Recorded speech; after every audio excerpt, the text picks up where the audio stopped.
Hello, it's good to have you back with us for more Explore Tulsa. Hey Trish, what was your favorite class in school? Art. I always wished I could have been a sculptor. That explains all the dents in your car. It actually could be a piece of modern art. I'm talking about sculpting like the great works of Tulsa artist J. David Nunneley.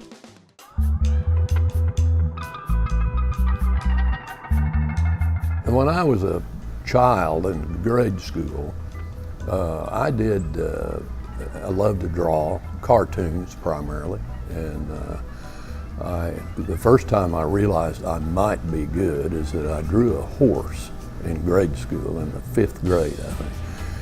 And the teacher accused me of tracing that horse. And I thought, well, that must be pretty good if she thought I traced it.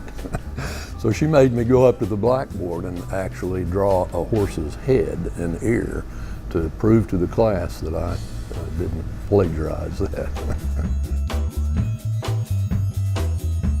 It's when I did the Civil War veteran, or the Civil War hero, Patrick Cleburne.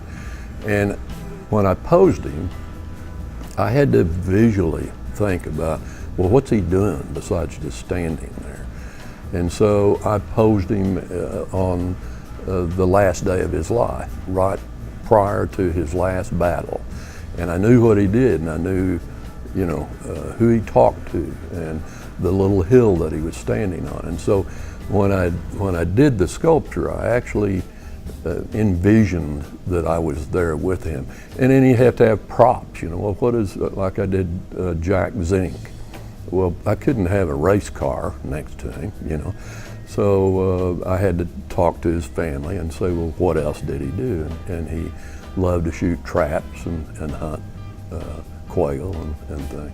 So you use things like that, as your prop to say, here was this man's hobby. Here's when he was really having fun. Some of the local people, Jack Graves is a real nice man that I knew, but at a distance. I did all of the West Point Heisman winners. There were 3 of them in the coach. I did the U.S. Army Mule for West Point. That's much larger than life size, and Romeo and Juliet for the Tulsa Ballet. And the Romeo and Juliet is life size in front of the Cavisto studio. One that's at the airport right now, and that was just a really emotional job, as well as because I knew met the sister of this World War II veteran who died in Okinawa. If you've been downtown at the Rotary Plaza, which is the old Williams on the green, I did that 14-foot diameter globe of the world, and 2 of those sculptures. I have a very eclectic taste, as you can tell as you look at some of the pieces I've done. Dogs and horses and mules and birds, but primarily my interest is in doing monuments of important people that have done things, and both nationally and locally. And so figurative sculpture really appeals to me. And the thing that's most interesting about what I do, I think now, is the research involved.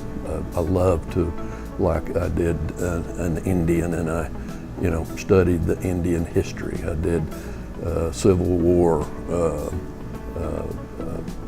general, and really got involved in the Civil War. So every piece that I do that's of a historical nature,